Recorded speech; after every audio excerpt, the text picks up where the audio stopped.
সঁচা অৰ্থত আজি সকলো ৰাইজে পৰিৱৰ্তন বিচাৰিছে আৰু এইকাৰণে সকলোৱে ওলাই আহিছে। বড়োই হওক, ৰাভাই হওক, শৰণীয়াই হওক, আদিবাসীয়ে হওক, ৰাজবংশীয়ে হওক, নেপালী হওক, মাইনৰিটি কমিউনিটিৰ মানুহে হওক, সকলোৱে ওলাই আহিছে, এটা পৰিৱৰ্তন বিচাৰিছে সঁচা অৰ্থত। আৰু এই পৰিৱৰ্তনটো আহিব এইবাৰ নিশ্চিতভাৱে আমি আশা কৰি আছোঁ। সকলো জাতি জনগোষ্ঠীৰ লোকসকলে যিহেতু ওলাই আহিছে, মাৰ বান্ধি থিয় হৈছে, এইবাৰৰ নিৰ্বাচনত BPF দলক পৰাভূত কৰি পেলাই নতুন এটা কাউন্সিল আনিব আৰু এই কাউন্সিলটো ৰাইজৰ কাউন্সিল হ'ব, ৰাইজে ইয়াত ৰজা হ'ব। আৰু সেইকাৰণে সকলোৱে গুৰুত্ব দিছে। সকলো শ্ৰেণীৰ ৰাইজে এতিয়া UPPL দলত যোগদান কৰি আছে। আৰু আজি আমাৰ খৈৰাবাৰী সমষ্টিৰ অন্তৰ্গত কুৱেৰকুছি VCTC এৰিয়াত আজি প্ৰায় বহু মানুহ আজি মানে এই ৰেলীলৈ আহিছে। আজি ফৈলা যে বৰগয়াৰী তেখেতেও আজি সম্বোধন কৰিবলৈ আহিছে।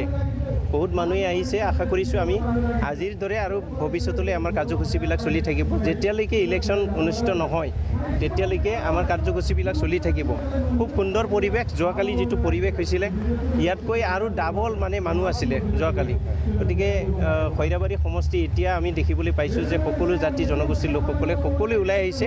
এটাই কথা যে এটা পৰিৱৰ্তন লাগে, আমাক উন্নয়ন লাগে, আমাক শান্তি সম্প্ৰীতি লাগে, সকলো জাতি জনগোষ্ঠীৰ উন্নয়ন লাগে। কিন্তু তিনিটা কাম শাসনত থকা লম্বৰ দৈমাৰে কৈ আছে তেওঁ চতুৰ্থবাৰৰ কাৰণে BTCৰ প্ৰশ্ন দখল কৰিব বুলি কি ক'ব?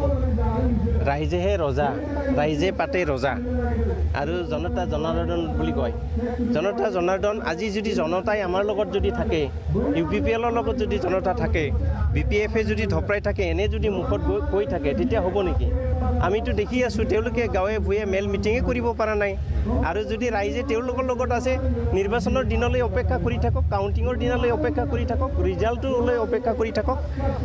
কি উদ্দেশ্য লৈ পেলাই আপুনি নিৰ্বাচনত নামিছে? নাই, একমাত্ৰ কথা হ'ল কি আমাক শান্তিটো লাগে।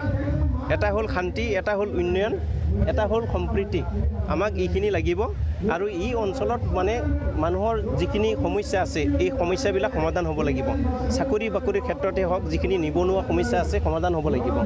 আমাৰ এই BTR অঞ্চলত বসবাস কৰা বহু লাখ লাখ মানে যুৱক যুৱতী আছে যিসকলে শিক্ষিত হয়, কিন্তু তেওঁলোকে চাকৰি কৰাৰ কাৰণে কোনো সুবিধাকে পোৱা নাই, কোনো ইণ্টাৰভিউত বহিবলৈ সুবিধা পোৱা নাই। তেওঁলোকে চাকৰি পাব লাগিব।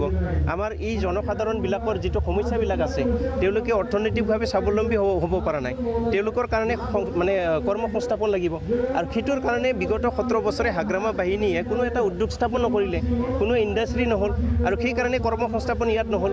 আৰু এতিয়া আপোনালোকে চাব যে ইয়াত আমাৰ কৃষকৰ সমস্যা কোনটো সমাধান হৈছে, কোনটো পথাৰত পানী যোগান আঁচনি দিব পাৰিছে।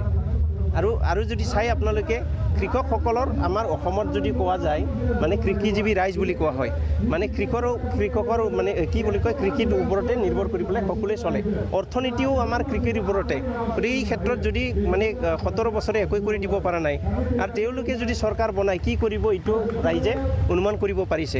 আমি বিচাৰি আছোঁ যে ইয়াতে কৃষকসকলৰ মানে কিবা সুবিধা হওক, তেওঁলোকে যাতে চলি যাবলৈ মানে চৰকাৰৰ পৰা যিখিনি সহায় সাহায্য পাব লাগে, যিখিনি সা সুবিধা পাব লাগে, এইখিনি সুবিধা পাবলৈ সক্ষম হওক। সেইকাৰণে এটা নতুন চৰকাৰ লাগে।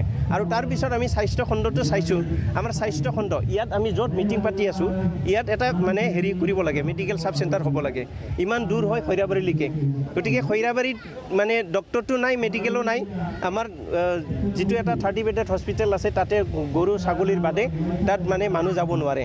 তাত মানুহ পেচেণ্ট যেতিয়া যায় তাত মৃত্যু সাৱটি ল'বলগীয়া হয়। কোনো ডক্টৰ নাই, কোনো নাৰ্ছ নাই, কোনো মানে মেডিকেল ফেচিলিটি নাই। আৰু সেইকাৰণে আজি খৈৰাবাৰীত মানুহে হস্পিটেল বুলি তাত বেমাৰী পেচেণ্ট লৈ যাবলৈ ভয় কৰে। এতিয়া আমি দেখিছোঁ ইমান দূৰ খৈৰাবাৰীলৈকে, কুৱেৰকুছিলৈকে যথেষ্ট দূৰ হয়। ইয়াতে এটা মানে চাব চেণ্টাৰ হ'ব লাগে। আমি আমাৰ যিখিনি সমষ্টিৰ যিটো ইস্তাহাৰ আছে, নিৰ্বাচনী ইস্তাহাৰত আমি এইটো উল্লেখ কৰিছোঁ। তো তাৰপিছত আমি দেখিছোঁ মানে বিশুদ্ধ খোৱাপানী আঁচনি ক'ত হৈছে? আমাৰ ইয়াতে হোৱা নাই। আমাৰ খৈৰাবাৰী সমষ্টিত আমি বহুত দেখিলোঁ, লমচাও দৈমাৰী ডাঙৰীয়া বনাই দিলে, জাগাই বনাই দিলে, কিন্তু পানী খোৱাব নোৱাৰিলে, এনে অৱস্থাত থাকিল। আৰু তাৰ উপৰি আমি দেখিছোঁ যে আমাৰ এই যে মানে কি বুলি কয়, দুখীয়া দৰিদ্ৰ লোকসকলৰ যিবোৰ সমস্যা আছিলে, আমি যিটো দেখি আছোঁ যে ঘৰ বাৰী এই আঁচনিবিলাক ৰূপায়ণ কৰোঁতে মানুহক মানে কিছুমান বঞ্চিত কৰিছে। বহুত মানুহক বঞ্চিত কৰাৰ কাৰণে আজি এই মানুহবিলাকে ওলাই আহিছে। আৰু এই মানুহবিলাকক এনেকুৱাকৈ বঞ্চিত কৰিছে, পইচা ঘৰ দিয়াৰ নামত পইচা লৈছে, ঘৰ দিব পৰা নাই। এই গোটেই কথাবিলাক আমি এতিয়া দুৰ্নীতিটো শেষ কৰিব বিচাৰিছোঁ। মানে যাতে পইচা নিদিয়াকৈ চাকৰি পাব পাৰে, পইচা নিদিয়াকৈ ঘৰ পাব পাৰে, পইচা নিদিয়াকৈ বাইদেউ আঁচনি ৰূপায়িত হয়, পইচা নিদিয়াকৈ মানে বৃদ্ধ পেঞ্চন বিধৱা পেঞ্চন বিকলাংগ আঁচনিবিলাক ৰূপায়িত হয় পইচা নিদিয়াকৈ এই যে এতিয়া নতুন আঁচনি আহিছে কি বুলি কয় অৰুণোদয় আঁচনি এইবিলাক যাতে হয় আৰু মানে এইখিনি গোটেই কামখিনি যেতিয়া হ'ব আৰু তাৰপিছত আমি বিচাৰি আছোঁ যে BTRৰ যিটো মানে চুক্তি আছে এই প্ৰতিটো দফাবিলাক ৰূপায়িত হ'ব লাগিব তেতিয়াহে আমাৰ এই অঞ্চলৰ শান্তি পৰিৱেশ ঘূৰি আহিব আৰু যেতিয়া শান্তি থাকিব তেতিয়া উন্নয়ন সম্ভৱ হয় সম্প্ৰীতি হয় আৰু যেতিয়া সম্প্ৰীতি থাকিব তেতিয়া ইয়াত মানে কোনো হাই কাজিয়া নহয় ইয়াৰ জাতি ভেদ ভাৱটো নাহে আৰু সেইকাৰণে আমি এই BTR চুক্তিৰ প্ৰতিটো দফাবিলাক ৰূপায়িত হোৱাটো বিচাৰিছোঁ মানৱ সম্পদ উন্নয়ন হোৱাটো আমি বিচাৰিছোঁ ইয়াতে মানৱ সম্পদ উন্নয়নৰ কাৰণে কোনো ব্যৱস্থাই লোৱা নাই এতিয়া আমি দেখিবলৈ পাইছোঁ যে এই যে স্কুলবিলাক LP ME high school higher secondary কলেজবিলাক ভেঞ্চাৰ হৈ আছে এতিয়ালৈকে প্ৰভিঞ্চিয়েলাইজেশ্যনৰ কোনো ব্যৱস্থাই লোৱা নাই এইটো আমাৰ BTR চুক্তিত আছে এইটো কোনো কণ্ডিশ্যন নোহোৱাকৈ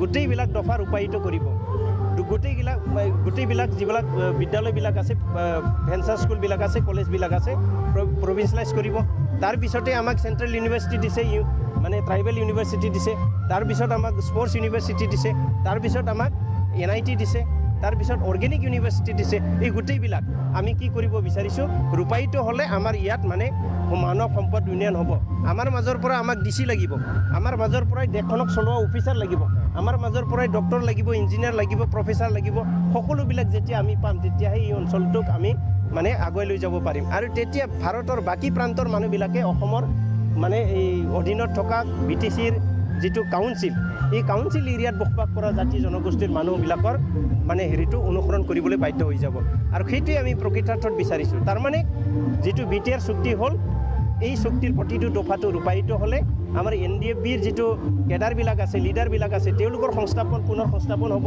তাৰপিছতে আমাৰ চাকৰি বাকৰি তেওঁলোকৰ মাজৰ পৰাও পাব আৰু যিখিনি এই দীঘলীয়া সংগ্ৰামৰ মাজত ক্ষতি হ'ল এইবিলাক মানে ক্ষতিপূৰণ নিশ্চিতভাৱে পাব আৰু সেইকাৰণে আমি আশা কৰি আছোঁ BTR চুক্তিৰ প্ৰতিটো দফা ৰূপায়ণ হ'ব লাগে কেন্দ্ৰৰ পৰা অহা পইচাবিলাকে দিছপুৰত যাতে থাকি নাহে গোটেইবিলাক যাতে BTR অঞ্চলত ৰূপায়িত হয় বা ইয়াত ব্যৱহাৰ হয় সেইটো আমি বিচাৰিছোঁ আৰু এটা ভাল পেকেজ দিছে এই পেকেজটোৰ টকাখিনি আমি যাতে ইয়াতে উন্নয়নৰ কামত যাতে লগাব পাৰোঁ আৰু ইয়াত যাতে কোনো দুৰ্নীতি হ'ব নোৱাৰে এই দুৰ্নীতিৰ শিপাটো আমি উঘলাই পেলাই শেষ কৰিব বিচাৰিছোঁ দুৰ্নীতি যদি শেষ নহয় আৰু যদি আজি BTR চুক্তিত যদি DC SDO এনেকুৱা চিভিল এডমিনিষ্ট্ৰেশ্যনক যদি আমি BTR আওতাৰ ভিতৰত যদি আনি ল'ব পাৰোঁ নিশ্চিতভাৱে দুৰ্নীতিটো ইয়াত ক'ৰবাত মানে বন্ধ হৈ যাব সেইটোৱে আমি